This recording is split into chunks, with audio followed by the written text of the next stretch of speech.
I'm a 3D artist, and in this video, I'm going to redesign the new mobs from the Minecraft Caves and Cliffs update. Now, this new update is all about revamping the underground experience, adding amethyst crystals, new materials, and a lot more. The first mob I'm going to redesign is the glow squid. Now, this doesn't exactly fit the underground theme, but I did some research beforehand, and it turns out the glow squid was actually voted into the game. Fans were given the choice between 3 new characters and voted the glow squid into existence. Now, the trick with the glow squid is that it doesn't actually glow, but it can be used to craft glowing items that also don't glow either, I guess. So I'm gonna make one that actually does glow because that's what the name would suggest. As it stands, glow squids don't really have much utility in the game, but at least with the one in this recording, it'll look really cool. And speaking of recording, real quickly guys, today's video is partnered with Wondershare Filmora. If you've ever wanted to get into video editing but don't know where to start, Filmora 10 is an excellent entry point. This channel has over 1 million subscribers now, and my most popular video was edited in Filmora. It's incredibly easy to use, which makes it a great choice for beginners, but new, less basic features get added all the time, like auto reframe, audio effects, and much more.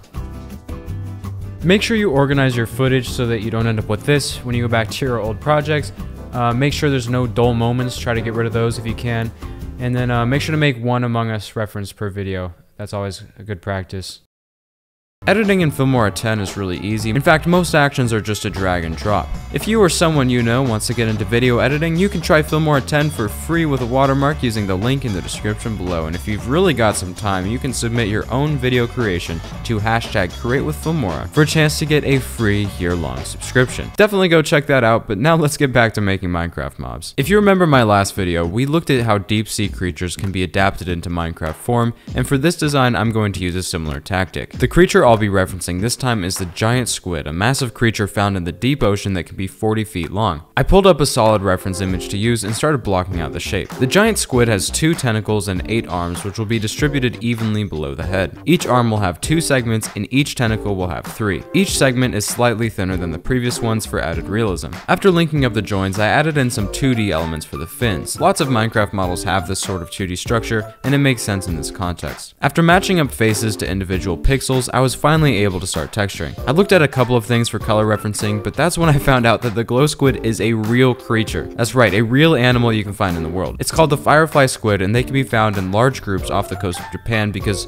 of course, that's where you can find glowing squids. They have tons of these tiny glowing organs called photophores, which act as camouflage by mimicking moonlight shining into the water. For the glow squid texture, I decided to mimic the existing style and mix in a little bit of inspiration from the real glow squid. After that, I started studying how squids move in real life to see if I could apply that kind of movement to a model like this. If this were to go in the game, it would look really stupid moving around like a regular Minecraft squid, so I wanted to give it a more realistic swim cycle. The results of this do speak for themselves, but I needed a proof of concept before being totally done. I downloaded a cool boat that someone built and dumped it into a scene with the new squid. I think the new design would make a really cool squid, and the fact that it actually glows, I think, probably has something to do with that. The next mob I'm going to redesign is called the Axolotl. Axolotls are a kind of salamander that smiles at you and breathes using the fluffy things on its head. In the game, they support the player by healing them and attacking underwater creatures, but in real life, they are critically endangered with only a few hundred wild ones left. I think that's a shame, so I decided to buff the axolotl myself by redesigning it, except with giant muscles to settle the score. And somebody's already made it. That's awesome. Love that. Thank you. Now, this is pretty strong, but I'm gonna make something even stronger. And that, of course, is an axolotl mech. It would be piloted by an axolotl and rid the world of unsavory creatures. You see, the word axolotl literally means water monster. It was given that name due to its weird properties, and I'm gonna make something that lives up to that name. It would need to survive on land and on water, and it would be able to vacuum up its food and be pink. I'm describing Kirby right now, but that's really how they work. I furiously drew up cross sections for my axolotl machine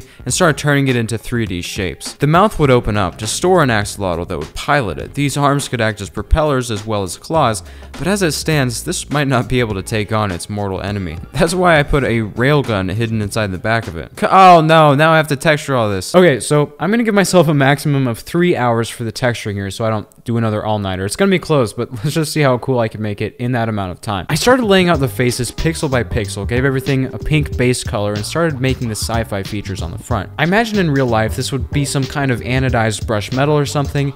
I really need to stop giving myself ideas. I started implementing more industrial and metal features to add to the technology look, some patterns here and there. This here is the walkway for the Axolotl to get to his little pool, which is stationed in the shadow realm. More metallic accents, dark accents to hide the arsenal, which is also pink and black, except for the railgun, which is getting a little too bright now. The propellers are exposed metal, and everything else gets the brushed metal treatment. This is looking fantastic considering there was a time limit, but how exactly would this work? Would this be a craftable item? Maybe it's a multi-block structure like these guys? I put a little bit of thought into it, and here's the only way that it can possibly be explained.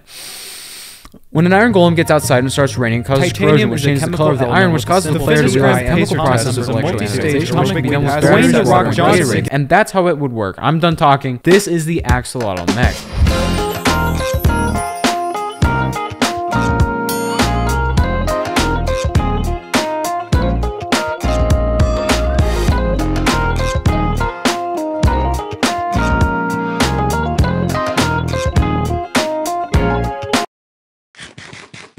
So that's the abominations I made this week. If you want to see these things in the game, you might want to stay subscribed. I've got something you're gonna absolutely despise coming your way. The channel actually hit 1 million subscribers, which now I can't use that as an excuse to ask for subscribers. This is the graph of my total subscribers over time. About right here is where I discovered you can put Mr. Beast in a thumbnail. And for what it's worth, even though I'm too lazy to just set up a camera, which I've been meaning to do for a year, I'm thankful that you guys appreciate the effort that does go into these. My sleep schedule is psychotic, but you guys are even more psychotic. We got Mr. Beast and Dude Perfect to see the play buttons. Someone made me a custom play button. We got on Keemstar Drama Alert. I don't know how you guys do it, but keep doing this. 1 million subscribers is strong.